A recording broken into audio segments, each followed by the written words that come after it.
fuck? What the fuck? What the fuck? What the fuck? Welcome to What the Fuck Are You Reading with Kali and Kaci, a podcast and book club for all of the book lovers and shit talkers. Hi, Kaci. Hey. Sorry, didn't know you hit record.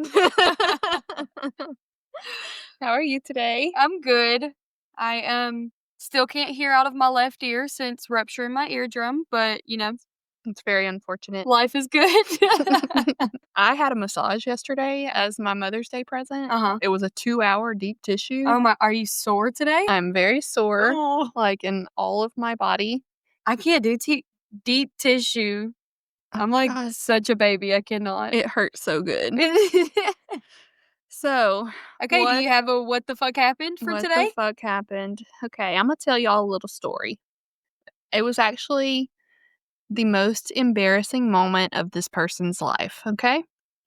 So, okay. Here we go.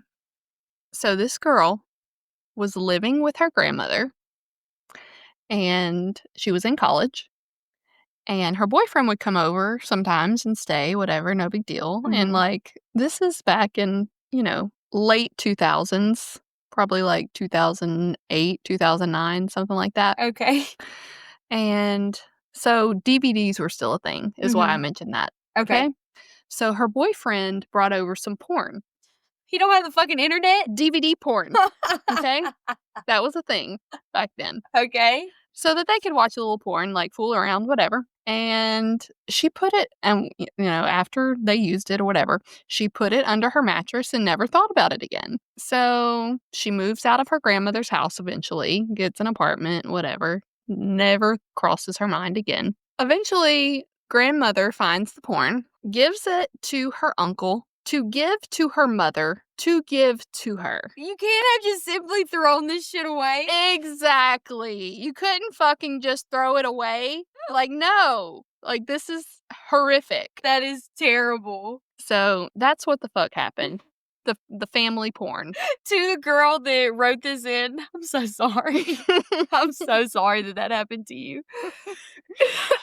So, okay. Please feel free to share any other stories of the most embarrassing thing that's ever happened to you, or just interesting stories. We really would love to hear them. Okay, so I have to let y'all know that we are fucking over the Book of Azrael. So we are knocking this episode out. Like, let's get through this and tell me what happened in this book, because I'm done.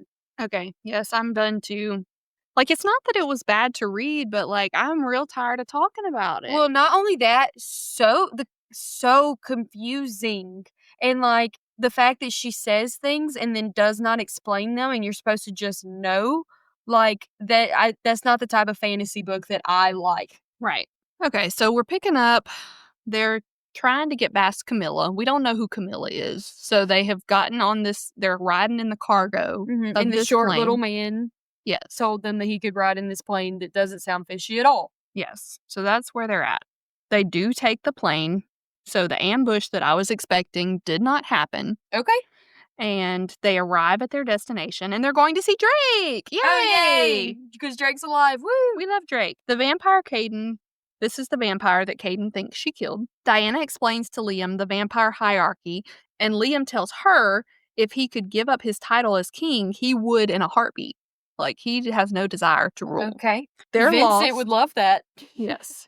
They're lost because Diana can't remember exactly where Drake told her that his compound was, that he lives. So they're just trekking all through the jungle.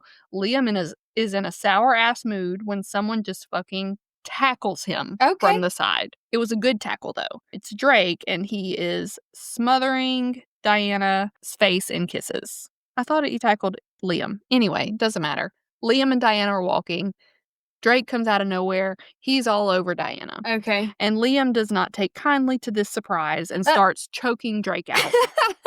Like, so Drake's gonna die anyway. Super John Cena style. And Diana insists that Liam put him down and that Drake was just excited to see her. And the jungle disappears, and now all of a sudden they're on the compound. Okay. Not sure how that magic works, but there's a castle and plenty of guards and guard dogs who Drake tells to stand down. Drake is cracking me up because he is flamboyantly flirting with Diana just to annoy Liam.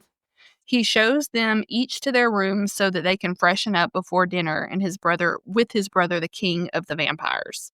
Then Diana makes a comment I could have gone the whole book without hearing, which was that the hair on her legs and vagina were out of control. Okay, thank you for letting us know. How about your pits, Diana? Like, are those hairy too? And also, actually, I shaved my legs for my massage yesterday, but normally same. Oh, actually, as you were saying that, I just looked down at your legs because I was about to be like, you're one to fucking talk. Y'all, forever, this bitch hates shaving her legs. I do hate shaving my legs. So Diana is feeling a bit weak because she's just been eating mortal food, which sustains her, but she has not been eating the mortals themselves, which is what she actually needs to give her power. Drake comes in after her bath while she's in a towel to express his concern over how familiar she and Liam seem to be with each other.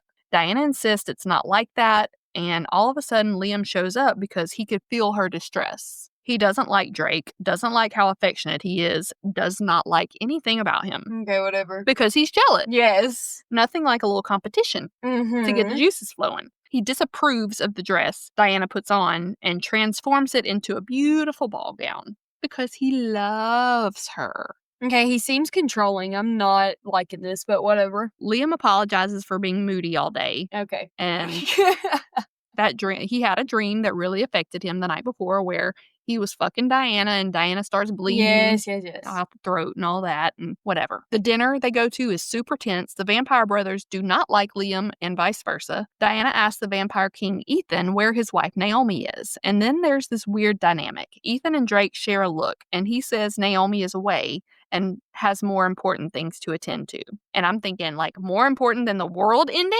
Yeah. Like, which is what's going to happen if Caden actually does have this book. Okay. So we find out that the vampires evolved from Igmorthans. The ones from Liam's time were four-legged vicious creatures. So Liam is surprised that these vampires can consume anything other than blood. But all of the ancient ones perished during the war, the Gods' War. Ethan points out that Diana also has to consume mortal flesh. She hasn't in a while, but it's true. I think she will eventually have to in order to sustain herself. Sick. The word flesh freaks me out. Fleshy. Yeah, I cannot. Liam assures them, like they don't already know, that Diana is not evil. Then Ethan asks Liam if he's in love with her. And the motherfucker says no.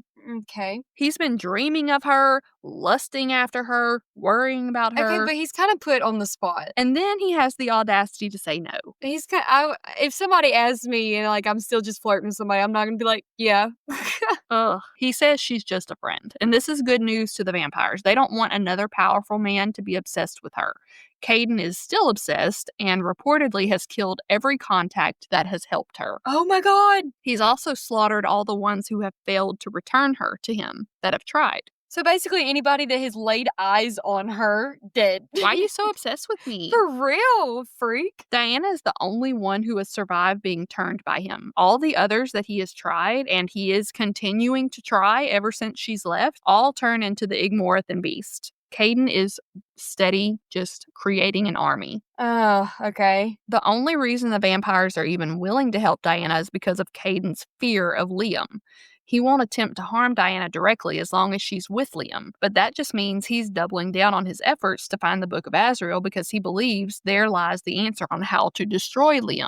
So Liam still firmly believes that the book is not real and that Azrael never made it off of Reshiram. He saw Azrael's body himself after he helped his wife escape. The Igmorothans got him. Yeah. So, and he turned to ash, like he was done. So that's what happens when a wife or mate dies, the other dies? No, I think that he just got killed. I think the Igmorothans killed him, but like that's a true death, not like when Diana gets her neck broken and then she's able to heal it. Like if she's dead, like whenever she killed Alistair, they turn to ash. Okay. Ethan tells them. Very like True Blood. Yes. Ethan tells them that there is, at the very least, a replica or a copy or something because Camilla found it and is offering it to the highest bidder. So here's Camilla again. Like, are we supposed to know who Camilla is? Okay. She is a witch, but that's all I know. Caden hasn't tried to kill her because if she dies, the information dies with her. So he's waiting for whoever buys it, then planning to destroy that person and take it by force. Liam asks how they can meet Camilla. Ethan says he can try to arrange a meeting, but she won't let Diana anywhere near her. Diana leaves the table abruptly and Liam follows. He knows she's not heading the right direction to go back to her room, and he's going to stop her from doing anything rash. Her plan was, in fact, to go feed on some mortals. Okay. For power, and then go to Camilla and force her to give her the book back. Liam is not going to let that happen. Mm-hmm. So she huffs and puffs a little bit and then suggests they go for a walk. Diana compliments Liam for starting to be more open and friendly with her, and he tells her that gods are at risk of calcification, so to speak. It's where their emotions dissipate, usually after a traumatic event. They don't care about anything or anyone anymore. Okay. And she promises not to let him turn to stone.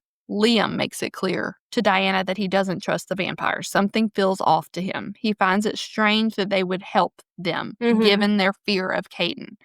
But surely not, right? Like, after Diana saved Drake's life, like, surely he wouldn't betray her. Yeah, but that... Mm-hmm. Liam tells Diana about his mother as they walk. When a god is conceived and born, the fetus takes away a lot of the mother's strength. His mom never got well again after she had him. Same girl. This is the reason he is the only child of his parents. His mother could not bear another, and even having him ended up costing her her life. No. So Diana tells him she probably never regretted it because a family's love is stronger than anything. Oh. Which she knows from experience. Like, Yeah. her sister's the most with important Gabby. thing to her. Diana tells him about her family. Her parents were healers, which must be where Gabby gets it from. Mm-hmm. When the strands of Reshiram fell, or the shards, it triggered a plague and her parents died from it. Oh. She and Gabby had no other family. Diana just stole to keep them fed. Mm-hmm. Liam tells Diana about his mother's maze of a garden and how after her death it was left to rot because his father couldn't stand to go there anymore. Oh, this is all really sad. Are we about to finally fucking find out how Gabby... I don't think so. Awesome. The name Sam Kyle was given to Liam at birth, but Liam was more of a nickname. Mm-hmm. It's the shortened name of a beautiful flower, or Neoliamus, which was his mother's favorite. Okay. That's where he gets his name. They were a symbol of strength and protection. They could adapt to any climate and were nearly impossible to kill, but the death of Reshiram was the death of those flowers as well. Liam lays with Diana until she falls asleep. Then Drake comes for him and tells him Ethan wishes to speak with him. And these two are like basically just having a dick measuring contest. They say anything they can to get under the other's skin. Mm-hmm. Liam asks Ethan how Diana was able to trick Caden about Drake's death. It was with a cloaking spell with the help of some witches. Ethan wants a deal with Liam, but Liam is disgusted. He's not going to make a blood deal with him. Liam's allegiance is to the innocents, who the vampires feed on. He's willing to grant them a pardon on Diana's behalf if they remain loyal to her. Other than that, like, he would kill them too for feeding on innocent mortals. Ethan wants some kind of oath or something more concrete, but Liam just basically tells him that he could take anything he wanted from them, kill them, hand them over to Caden, like anything he wanted. They'll just have to take his word for it that he will spare them for Diana's sake. Okay.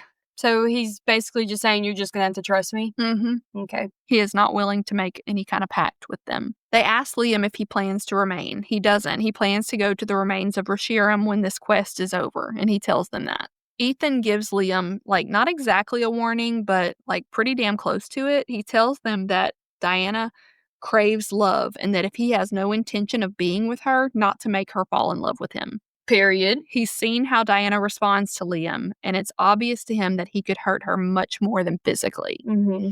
Liam asks if Ethan loves her. He doesn't. He just doesn't want her to suffer. No. Then, for some reason, Liam holds out his hand and says a summoning incantation, and Logan and Vincent beam into the room. Ethan and Drake become super defensive. They have been trained to hate Celestials. Mm-hmm. Liam tells the two members of the hand that Gabby is to have a member of the hand with her at all times. Security needs to be tight because Caden is well aware that would be the best way to lure Diana back. Yep. Ethan shows them a map that he's marked with spots that Caden might attack. Okay. So it's places he's frequented in the past. He especially likes being underground And Logan and Vincent take note of these locations to keep an eye on. The two Celestials ask if they should be worried about the Book of Azrael, and Liam says no. He truly believes it does not exist. Okay. If we've been reading this book this fucking long and the Book of Azrael doesn't exist, I'm going to be so fucking pissed. I am going to be very upset. They ask why Caden is so sure it exists. Liam doesn't know, but plans to find out. Logan and Vincent leave through the portal again, and they just really like having Liam around and acting like the king again. As Liam is heading out the door, Ethan asks if it's true that he wields the Oblivion Blade. Liam is not pleased that they know about that at all. Okay. Caden himself is the one who told him about it. This is how Liam got the name the World Ender. Liam is the only one who had ever seen it and lived. Okay. Anytime he pulls out that blade, everybody fucking dies. Okay. After Ethan's warning about Diana, he stops sleeping next to her and his night terrors come back full force. Oh. It's been a few days since his meeting with the vampires, and his dreams are always about her, either her dying or him fucking her. Okay. Liam checks in with Logan periodically to see if there are any updates on his end, and Logan makes the mistake of teasing him about Diana, acting like she's another one of his many conquests, and Liam bites his fucking head off. It's like, you will not speak of her that way. Ooh. Like, lighten up a little bit. Yeah, no shit. But Liam knows Diana is different, not at all like the Igmorithans that they remember from their time. Even though she's done some bad shit and killed many people, she's even killed, like, who was supposed to be, like, her next in command. She does seem to have, like, a conscience, though. Yeah, she was mortal at some point. When Reshiram was erupting, he sent the hand away because he knew they wouldn't survive, and he would, because he was actually immortal. Yeah. And Liam tells Logan that Diana was helping him with his nightmares, and that he thinks he's developing the sight that his father and grandfather had. So he's thinking that these dreams, these night terrors that he's having, are actually real, like insight into the future. So that's why they're so scary to him, because he believes that they'll come true. And he tells Liam parts of his night terrors, like the world-ending part, and Logan is scared too. He believes in Liam, and if Liam is scared, things could definitely get bad. Yeah. 2 weeks have gone by, and they're still with the vampires, waiting for Camilla to accept the invitation and meet with them. Or maybe just with Liam, not sure. Diana knows he's not sleeping or eating, and she's worried about him. Liam asks why Camilla hates her so much, and Diana reveals that she's an ex-lover of hers. Okay. Which I did not see coming. No. I thought she was only fucking Caden. Yeah. But guess not. Okay. Camilla caught feelings for Diana, and that was not okay with Caden. He was okay with them fooling around, being lovers. But no emotional. But not okay with more than that. So she would have been in Caden's inner circle, but instead she got banished for falling in love with Diana. Okay. And she almost got killed for it, but Diana begged for her life. Okay. So Diana never loved her, but Camilla thinks even worse of her, that she betrayed her and was responsible for her loss of power. Yeah. Diana made Liam breakfast and they sit down together. He starts to relax, whatever. He tells her that he can read people's energy, like seeing an aura of their soul. She asks what Gabby's aura is like. So he says it's vibrant and warm, yellows and pinks, and then she asks what hers looks like. And he tells her that it's similar, but that it's not really the truth. Hers is a mixture of reds and blacks, like straight chaos. Not warm, very cold. Very cold.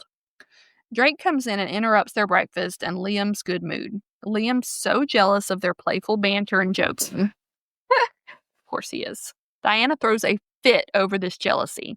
Liam has been mostly ignoring her for weeks and she doesn't know why. When she finds out that it's because everyone is assuming that they're involved romantically, she shatters a plate and tells Drake to quit acting like he's her big brother or something. It's nobody's business who she fucks. But she's also mad at Liam because she thought they were at least friends and he didn't even tell her what was wrong. Yeah, like we pinky promised, dude. In case you didn't know, Diana, a lot of men are real bad with communication. Yeah. On my second marriage, can confirm. She says, is the thought of having sex with her that repulsive? And Liam's like, whoa, I didn't say that. No, I dream of you. No, actually, I really want to do that. I do this too. Like, I start putting words in everybody's mouth when I'm mad. She says she's done. She is not going to be his friend. She's not going to try and help him anymore. He can deal with his pain himself. She's talking out her ass, basically, but I do this too. I make a lot of threats. Liam is like a little puppy dog with his tail tucked between his legs. He's sorry he upset her. Seems like she can hold a grudge, like a little bit, though. Yeah. He goes to try to apologize to her while she's training with Drake, and she's been beating the shit out of Drake. Like, Drake is no match for her in training sessions. She tells Liam to go away and that if he steps foot on the mat, she's fighting him. So he, like, deliberately steps one foot on the mat. Oh my god. And she literally can't get a punch in. Like, he's dodging everyone, like, no big deal. But she's trying her ass off. And she's trying her ass off. And she needs to take her frustration out on something, and she cannot even get, like, one single hit in. Mm-mm. He tells her he came to apologize, and she tells him to fuck off. Oh, period. She was good. She's, like, a very good fighter, but she is nowhere near as good as him. He catches her wrist and fully apologizes to her. He won't let her go until she agrees to not be mad at him anymore. She argues, but eventually she agrees, and when he lets her go, she punches him in the face. Yes! That's so funny. So she feels better after getting that out of her system. She's not ready to be done training, though. Liam tells her she needs help with her execution. She has the right motions, but could still use some work, and he could take her from dangerous to lethal. Okay. So they start training together daily. Their friendship is distanced, like definitely not what it was before, and she's still not sleeping next to him again, but they're getting somewhere. Mhm. He teaches her how to control her power the same way that his father taught him. The logic portion of your power comes from your brain, the emotion and irrationality from your heart, and the anger from your gut. Okay. So he's telling her how to control all these different aspects, and the sexual tension is really heating up. So you have to master all three triggers of power to fully control it, and you have to meditate. So they work on a new skill every day, and on day 5, they return to sparring. Day 6, they work on wielding a blade, which is absolutely not Diana's strong point. Like, Mhm. no matter how many times she misses, like, she never gives up. She is very resilient. That is her true asset. Mhm. While they're taking a break from training, Ethan and Drake enter to tell them that Camilla's invite has finally been accepted. So it's about fucking time. Yeah, no shit. About time. Her condition is that she only wants Ethan and a few members of his line. Diana's like, cool, I can look like anyone. So I'll Oh, go. yeah, She can true, true. transform. But Liam puts his foot down. He will not allow her to leave him and step into a dangerous situation again. Liam can't go. They would recognize him immediately, and even if he was disguised, he could not hide his power. So Drake pulls out a box holding these 2 silver chain-like bracelets, and they're called the bracelets of Ophelia, which Diana recognizes, but she has to explain them to Liam. They cloak power. So when you put them on, it makes you seem mortal. Okay. So that is their plan on Okay. how they're going to get Liam and Diana there. Okay. Because Diana can transform into whoever. They can both wear these bracelets that can make them look mortal. Liam and Drake are discussing the plan, but whatever the plan is, I mean, we still don't know what it is, but Liam thinks it's stupid. Drake confirms what we already know, that he is not in love with Diana, just friends. Drake was in love once, but the woman chose another and it devastated him. Aw. And now he just fucks whoever. Drake is the one that found Diana in the desert during the plague. Okay. So we finally We're get a little finally information. finding out what happened to Gabby. Because of the plague, many mortals had died, and the ones who hadn't had fled. Okay. So blood was very scarce. He was hunting and found Diana sobbing and praying with Gabby. And Gabby was dying from the plague. Okay, okay. Something about Diana made him not kill her even though he needed the blood. Instead, he brought them to Caden. Caden took a piece of Diana out and replaced it with a piece of himself. And then against all odds, she made it. Like, it's a terrible process. Mm-hmm. Drake felt like he made a mistake bringing them to Caden because did, of how terrible a whatever. process. Drake advises Liam to let himself love Diana. Liam wants a better life for her than what she'd have with him. So Ethan comes to get them. Liam is immediately like, Diana, that is a terrible disguise. She had transformed to look like Ethan, and she is very put out that he recognized her. Yep. So Liam could tell just by the way that she carries herself that she was not really Ethan. Okay. They put on the bracelets that make them seem mortal, and they get ready to go to this party. So they show up at this lavish party at Camilla's house, Diana disguised as Ethan. Liam was pretending to be a bodyguard. Someone comes to retrieve them to see Camilla. Diana can sense the presence of someone that puts her on edge. It's not Caden, but something is off. Diana tells Liam to be alert. They join Camilla, who offers them blood. Liam is not made to consume blood. Diana does enjoy it, though, and hasn't had any in a long time, so she just drains it. Okay. Camilla insists that Ethan's guards leave. And I'm thinking Liam is not going to like that one bit. But then she says to leave Liam. So she is on to them. Like she's figuring it out. Yeah. She looks immediately at Liam and tells him she wants $5 million in protection for her and her family. Okay. Camilla also knows it's Diana, not Ethan. Like she knows everything. Like their disguise was complete shit. They could have showed up as themselves. She felt Diana's power when the plane they crossed, when they took that plane, Oh, when it crossed her border, she Okay. felt Diana's power. And she said a variety of other reasons, but she knew, like, their plan was never going to work. Okay. And so then I'm wondering, like, did she just fucking poison her with that blood? That's exactly what I thought when you said it. Camilla knew it was Diana all along, so I think it's a good possibility. Yeah. So Camilla reiterates her price, and she wants it sealed, which is, I assume, another kind of blood oath, whatever. Yes. But Diana isn't having it. She doesn't want Liam tied to Camilla in any way. But actually, what Camilla wants to seal it with is a kiss. Diana tries to say no, but Liam seems okay with it. Fucking asshole. Okay. He doesn't just because if Diana would have done that, he'd be freaking the fuck out. He doesn't just peck Camilla on the cheek either. Like, he is full on making out with her, moaning, all of it. So Diana might actually kill Camilla. After this kiss, Camilla claps, and a door opens and Santiago enters. Okay. This is a setup. This is a whole setup. So, and then I was like, who the fuck is Santiago again? But he's the I was about to coven ask. leader. Okay, yeah. He's the leader of that coven. So, and he is in real good with Caden. Okay. Diana immediately goes to try and attack, but Camilla is faster and knocked her backwards across the room and into a chair. She's bound with these green glowing loops around her wrist and ankles, and Liam is also bound. She changes back into Diana. She's Diana again. And Camilla is obviously struggling to keep them both bound with how hard they're fighting against it. Liam tells Santiago he's dead if he touches Diana, and Santiago just laughs. Oh, God. That is not a good sign. Not a good sign. Camilla has been promised a seat at Caden's table if she brings in Diana, Liam, and the Book of Azrael. And she wants that bad enough. Price. She wants that bad enough to risk her life to get it.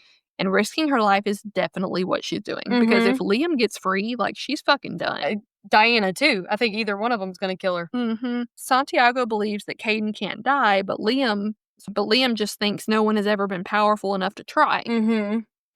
Santiago points to the window to show Diana how he plans to get her back to Caden. There's several Irvakuva at the window, which are those Igmorathan beasts that Caden creates. Oh, no. That he keeps creating to attempt to make someone as powerful as Diana. She spits in his fucking face.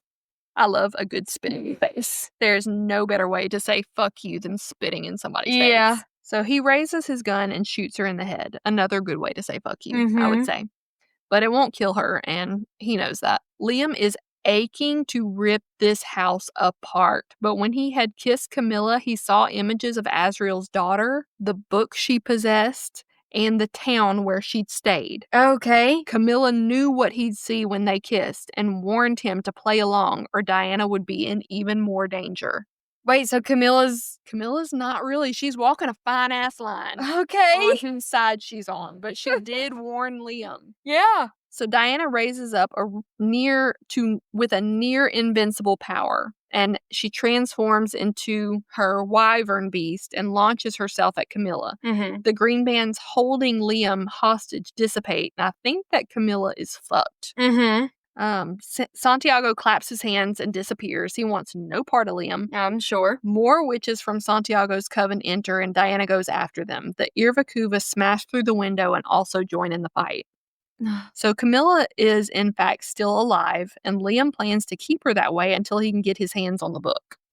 Liam heals her and shields her, getting her out of that house. He needs to get to Diana, but he has to deal with Camilla first. Because Camilla showed him the location of the book, he lets her live. She tells Liam that Diana cares about him and that he'll need to remember that to make it through what Caden has planned. Like, what does that mean? Yeah, what does that mean at all? Liam goes back into the burning house that Diana has absolutely wrecked. Diana was methodically killing off all the Irvakuva, but she's caused so much damage that the building is about to collapse. Of course she did. She turns from him, not wanting his help after she saw him kiss Camilla. Like, she's still pissed about the kiss. Oh my And so would I be. So would I. But he grabs her and launches them through the ceiling. She pushes him away from her as soon as they touch the forest floor. Like, she is fucking pissed. He tries to explain to her that Camilla was actually helping them by kissing him and showing him visions, but she doesn't give a shit. He looked like he enjoyed it way too much. He goes to try and kiss her to show her that this is what he wants, but before he can, she gets stabbed with the talon of one more of those damned Irvakuva. And before Liam can react, the creature yanks Diana out of sight into the woods. Oh no! Liam takes off trying to find her, but these damn creatures are able to mimic, and they're calling out, acting like Diana in every direction. Oh my so God. Liam doesn't know where to start. It's like the Jabberjays from Hunger Games. He just starts killing every one of them that he sees until he sees a plume of orange flame burst into the sky. He gets there as they're trying to drag her toward a massive hole in the ground. Oh my God. Because we know that Caden likes it underground. Yeah. It's some kind of portal to Caden. She's holding on to the edge, kicking and fighting, but he pulls the Oblivion Blade and stabs it into the ground, which sent its power out, killing the rest of the creatures and closing the portal. Oh, wow. Thank God. Diana is badly injured. Those creatures were made from the same blood as her and able to wound her terribly. She has many broken bones and many more flesh wounds. So, Liam takes Diana to a little town. He's looking for celestials to heal her, I guess, and he does find some, and they let him in their house immediately, recognizing him as Sam Kyle. Okay. They give her an herb saved from Reshiram that eases pain, and Liam himself begins to heal her, which is a very painful process, which is why she needed the drugs.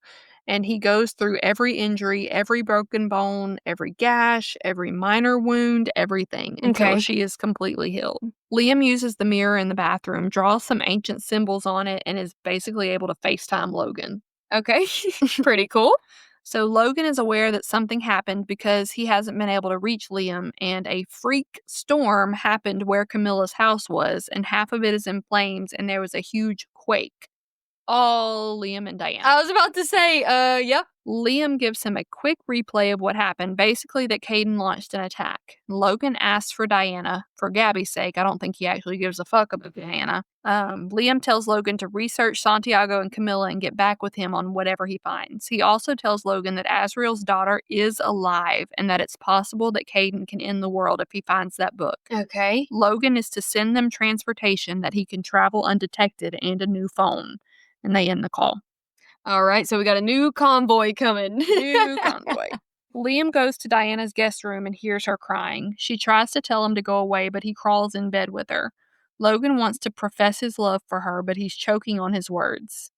Big God Man doesn't know how to be in love. Wait, you're going to have to repeat that because you just said Logan wants to profess his love. Fuck.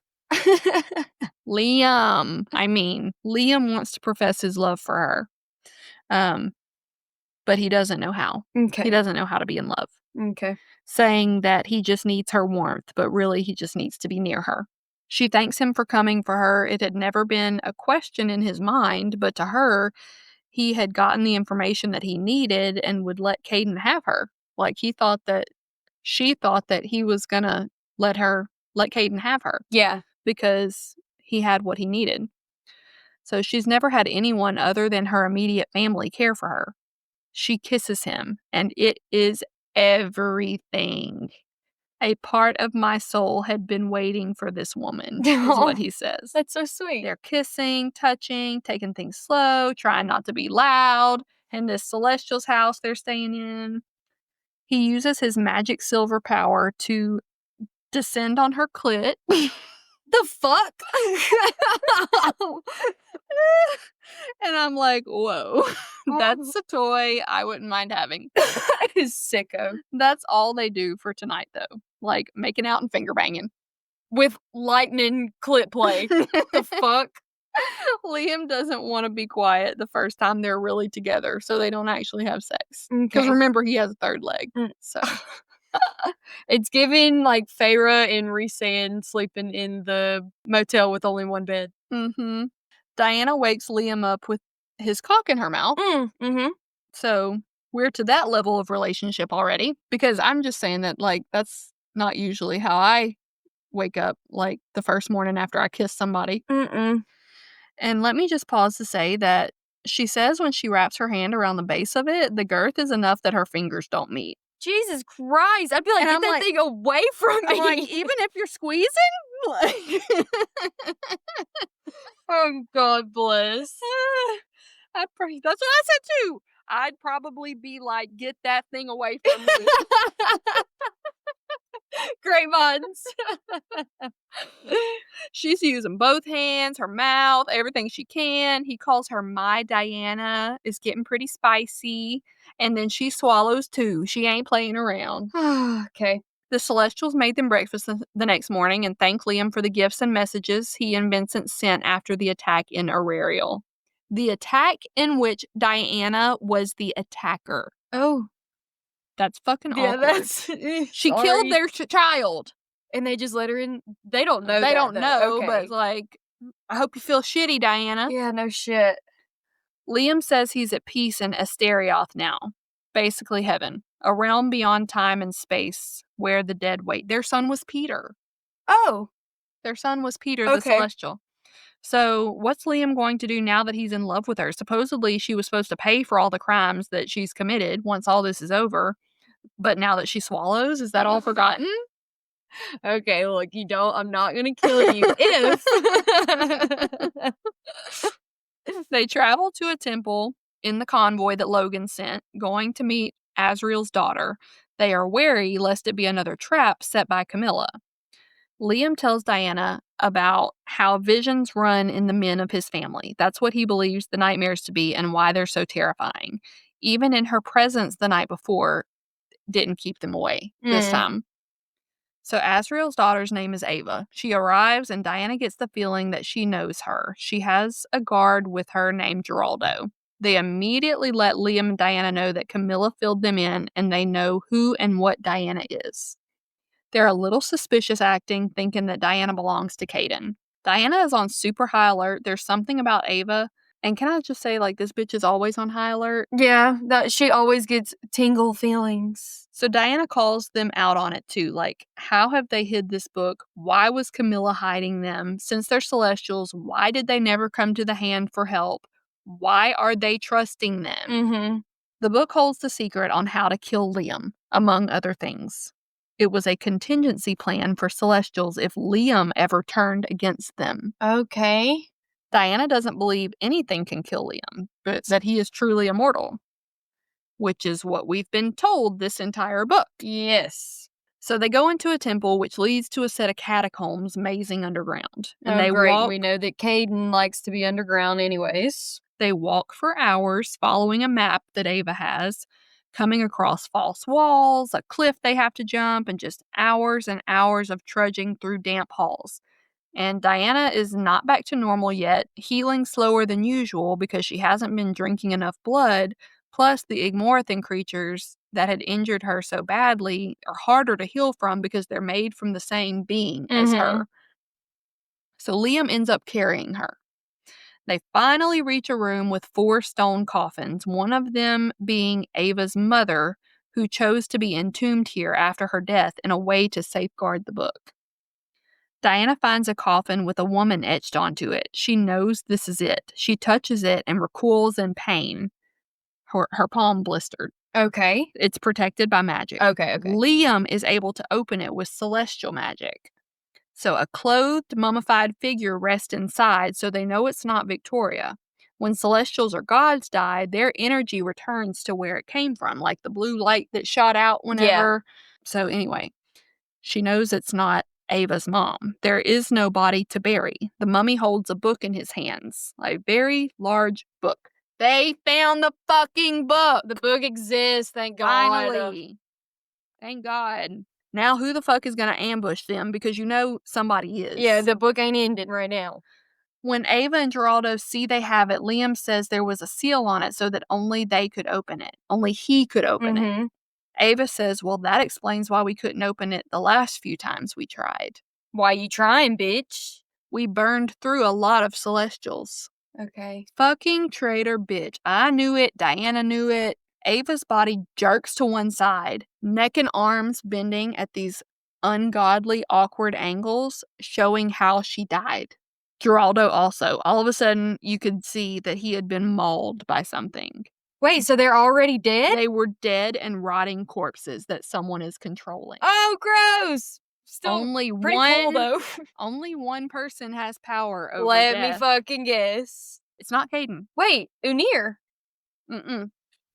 No. Okay, sorry, I'll stop guessing. Anyway, Ava and Geraldo's heads snap back, their jaws opening unnaturally wide, like on Smile. Ugh. And they let out this piercing scream. Liam tries to cut Geraldo's head off, but that doesn't work. They're already dead and being controlled by someone else. Yeah. So Diana starts to look for a way out. She isn't even fully healed yet, and she's about to have to fight. Liam tells her there's no way out other than the way they came in, and who the fuck is coming? Suddenly, the screaming stops, and they hear someone coming toward them, whistling. Tobias enters. He's the only one that can control the dead. Okay. Completely nonplussed. Liam says necromancy has been forbidden for centuries, and apparently Tobias is the only one Diana knows who can do it. Tobias baits Diana by wondering out loud what Caden will do to Gabby, and she goes for him. But with Diana not healed and not eating mortals like she needs to, he's faster and stronger and has her pinned against the wall. Liam throws him off of her, and then Tobias transforms into a monster with serrated teeth and horns. Okay. Liam knows who this is. Hald Noonan. Hald Nernan. Fucking names, bro. He was supposed to have died alongside Liam's grandfather. Okay.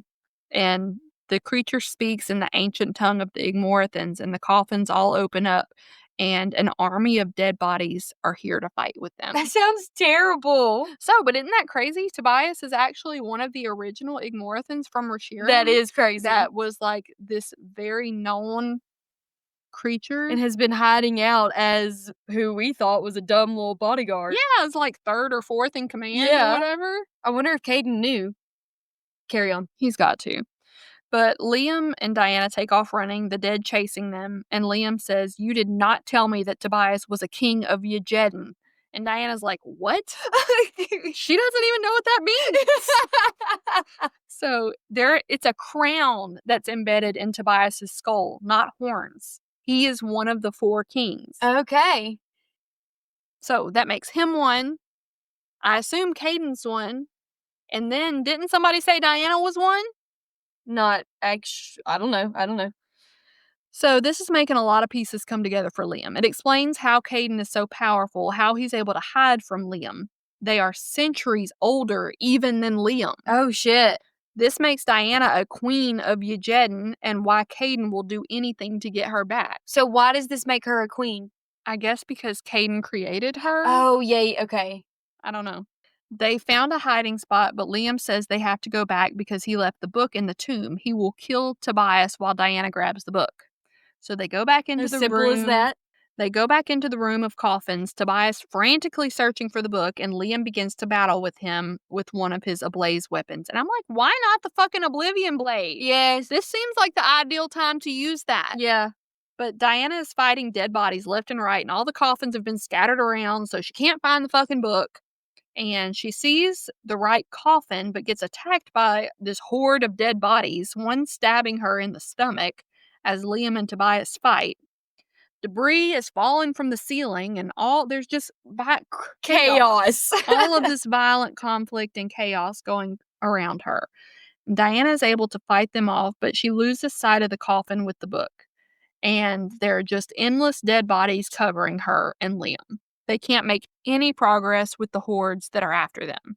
Diana makes it to Liam. She tells Liam to leave her and get the book and get out of there. They were not both getting out of there alive. Oh. Liam tells her absolutely not and to close her eyes. She doesn't listen as usual. She wraps a few bones in a discarded piece of cloth, pretending like it's the book, and takes off, hoping that Tobias will chase her. And he does. And when he realizes that she doesn't have the book, he rips her throat out. Son of a bitch. Doesn't that sound terrible? That sounds horrible. Tobias drags her back into the coffin room by her hair, going to use her as leverage with Liam. Liam is shaken when he sees her, his armor dropping, but he hasn't given up. He's calculating. Liam opens the coffin and grabs the book and tells Tobias he'll give it to him when he lets her go. Tobias has his talons around Diana's heart. One more and he could, 1 second, one move, and he could rip it out, which is Diana's true weakness. Diana makes a split-second decision when she sees that Liam is going to try and save her. Throat? Okay. He's going to try to save her, the book, the world, and his own life be damned. She yanks, and Tobias's hand comes from her chest. She rips her own fucking heart out, basically. What? He's got his talons around her heart, and she yanks so that it'll rip her heart out, so that she will die, so that... Tell me what happens next. I'm so aggravated. Diana wakes up in the darkness, wrapped in an embrace, with her chest absolutely throbbing. I would think so. I would imagine so. I would think, since you just had your heart ripped from your chest, that it might be a little ouchy. So warm liquid is filling her throat, and it's the best thing she's ever tasted. And someone is pleading and sobbing. It's Liam's blood she's drinking, and it's bringing her back to life. Okay. No surprise there. There was venom in the Ignorathan fangs. It causes a feeling very similar to desire, so that the people on the receiving end of the bite enjoy it. Liam's pissed when he gets done being scared that she tried to sacrifice herself. Tobias got the book. Tobias got the fucking book. Okay. Diana talks to Gabby, scares the fuck out of her by telling her she was dead for a minute. And she also finds out. She hints at what she and Liam are to each other, but doesn't give details. She'll make Gabby wait for that. Diana has another blood dream. Liam is arguing with a gathering of gods. He and the Hand are just returned from a battle that they disagreed with. They didn't agree to them going on this battle. His father is among the angry. His father tells him that he's ashamed of him and that Liam's pride, egotism, and insolence will be what turns the gods against him. The dream changes, and now the gods are fighting each other in battle. Liam is fighting Nismera, the cruel goddess who created Vincent. And Nismera is getting the best of him and is about to deliver the death blow. So I guess he could die at that point. Other gods are dying in the memory. Unir saves Liam from Nismera, but he is critically wounded and collapses into Liam's arms. The traitor god Yazo. Gosh, shut up. I didn't make it up, but Yazo appears and Liam sends a beam of power at him, but he reflects it off his sword and it hits Unir square in the chest. Oh no! His last words are to tell Liam that he loves him and to be better than us. Aww. Then his body shattered into beams of purple and yellow lights. Okay. Liam is emotionally destroyed and doesn't care what happens at that moment. Yazodel. Yazodel. YZOTL. In case anybody would like to question my pronunciation, that's what I have to work with here. Zodel. He grabs Liam by the hair, but before he could kill Liam, he turned to ash. Other gods came up to try and battle him, but each one received the same fate, not bursting into beams of light, but disintegrating into ash from Liam's oblivion blade. Gone forever. True death. He drove that oblivion blade into the ground, and Reshiram exploded. Oh, wow. So I'm so confused why the fuck you couldn't do that to Tobias. Exactly. I don't know, he's so hesitant to pull out the oblivion blade. Whatever. When Liam wakes up, he's next to Diana. He replays in his mind the moment she ripped her heart out of her chest. He had immediately rushed to her, and Tobias had grabbed the book and just literally flew the coop. All right, bye. The undead bodies all stopped fighting as soon as Tobias left. Liam grabbed his heart and put it back in his chest, flew her out of that tomb, and began to pour his own blood down her throat. But what was the cost of doing so? Because remember, Unir said that the cost of bringing someone back from the dead is more than even he can afford, and he's the fucking king of the world or whatever. He tries to use his mind to summon Logan, but it was like coming up against a wall his power could not penetrate. He remembers his father saying resurrection has a cost. Instead of the godly way, he calls Logan on the phone and tells him he has to meet him somewhere. When they meet, he tells Logan everything: the fight, Diana's death, her resurrection. The vampire brothers have been with Gabby, and Logan hates them just as much as Liam. Liam tells Logan about the kings of Ujedden and that even his father feared them. They have more power than any other otherworld creature. Liam also tells Logan that she's going to have to distract Imogen. She's going to be real jealous of Diana.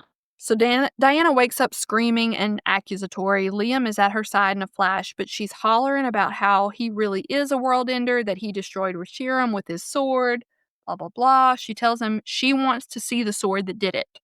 So he calls forth the Oblivion Blade. It's made out of agony, grief, and regret after his mother died. Her death was close to his ascension, which I'm not sure what that means, but apparently you forge a weapon and you're supposed to go into it with a clear mind. Like maybe some kind of coming of age ceremony or something. Liam tells her no one else knows what happened that day his father died, and he'd like to keep it that way. Unir's staff helped shape planets. He was known as the World Bringer, but Liam was known as the World Ender. Diana asks him what the cost of her resurrection will be, and he doesn't know. Logan portals in, bringing both of them clothes. They're going to go to the council, even Diana. They're going to try to sneak her in. So they're sneaking into the council because they're afraid that someone knew Azrael had made a book that could lead to Liam's destruction. If someone knew and didn't tell, that person definitely could not be trusted. Diana transforms into Imogen, and Logan distracts the real Imogen to get her out of the way.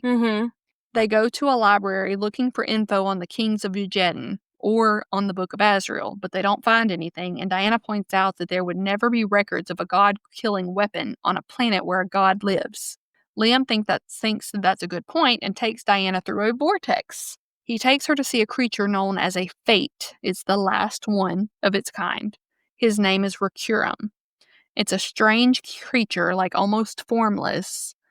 It has like 3 black orbs where its head should be, and no definition to its lower body, just swirling and bending. Light, shadow, whatever. Liam asks the Fate why there are no archives of the book in Azrael, and he tells him, in a Ridley sort of way, that the Celestial of Death had a master who foretold of the great demise. The texts were hidden because if the realms bleed, chaos will return. He keeps talking in riddles, not giving answers to Liam's questions, but he does say that Liam's death will open the realms and chaos will reign. The prophecy is that if one falls, one rises, and the end begins. It was foretold and will remain. One carved from darkness, one carved from light. The world will shudder. They portaled back to... I'm so glad you read this because I would be so confused. They portaled back to the library. Liam's having a meltdown, guilty that he chose his selfish desire, love of Diana, over saving the world by not getting the Book of Azrael when he had the chance. And they are declaring their love for each other in this weird way. Basically, that they hate that they love each other. They make a very loose plan, basically that they have to get the book back, and they're fixing to have sex for the first time when fucking Logan busts in. Nevera has been taken. Oh no! And Gabby is missing. Oh no! Oh no! Caden and Liam immediately go to Caden's island. Wait, no. Yeah, repeat I'm that. so tired. Diana and Liam immediately go to Caden's island, but it's deserted. Diana is panicking, thinking Gabby must be dead, but Liam knows that he won't kill her yet. She's his last chance of getting his hands on Diana. And as they're searching Gabby's old apartment, the TV cuts on. The news anchor's dead and obviously being controlled by Tobias, the necromancer. Okay. They start talking a lot of shit about Liam, how he was gifted with a title and a throne, but no follow through. Then they say they have some special guest, and Caden comes onto the screen. We haven't even seen this motherfucker in the Since chapter 2. Yes. They are literally outing every other world creature right now to the mortals. The mortals don't know all this shit. Okay. But this is on every TV, every channel. Cannot be turned off. Okay, this would be in like the whole muggles world. finding out that there's Yes. actually magic. Caden tells the whole world that every monster has an origin based in reality. He tells the world about the Gods' War. Liam tells Logan to get every celestial to work on finding Caden. He tells the mortals that they will either die or be enslaved. Caden begins to talk to Diana directly, Oh, God. berating her, mocking her, asking her if she really thinks Sam Kyle will choose her in the end. Drake steps forward. On the TV? Fucking traitor. The friend she saved. I'm pissed. He drags out Gabby. He asks Gabby if she has anything to say to Diana. She just says, "Remember that I love you." He breaks Gabby's neck. Wait, but Gabby's, like, immortal, right? I don't know. Oh, my God. Breaks Gabby's neck. Because we've always known, so Gabby is an Igmorathan as well, but they said that she was weaker because she was so close to death whenever she was chained. Yeah, but they also said that she was like 500 years old. So maybe nobody's tried to kill her in the past 500 years. Okay, whatever. Oh, my fucking God. Diana is so broken that she shifts into her wyvern form, like pure pain and rage. Oh. The fate had said, "This is how the world ends. There will be a shuddering crack," like, I guess, Gabby's neck, "an echo of what is lost and what cannot be healed. Then, Sam Kyle, you will know this is how the world ends. Not the world, his world. Diana is broken." The end. Well, huh? Fuck this book! I saw that you had more written on the next page. That's our next book! I didn't realize that's it. Fuck this book. I'm pissed. Yes, this is why I was so mad. Oh my God. This is why I was so mad. So guys, like, we went through this together. That's all I can say. I just want y'all to know that I'm pretty sure y'all picked this Y'all fucking voted pick. for this shit. Okay? Fuck. So y'all better listen to every fucking episode too. Okay? Because I just had to talk about it for like 6. How many episodes is that? 5? 5 or 6. Jeez. Oh, for Gabby to fucking die. I didn't even get a real sex scene. I got some finger banging. Some lightning finger banging. Okay, so are there more books? Yes. Do I want to read them? I don't know. No, I need someone else to read it and tell me what happens because I do not want to read that. Yeah, that was horrible. I get why you say fuck this book now. Mm-hmm. You know what? I'm ending this episode. Bye, y'all. Bye.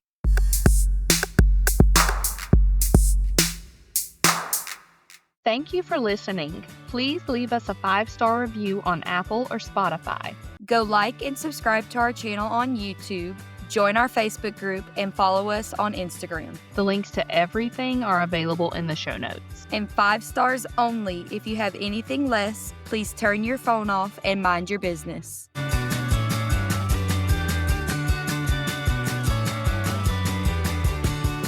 Bye, fuckers.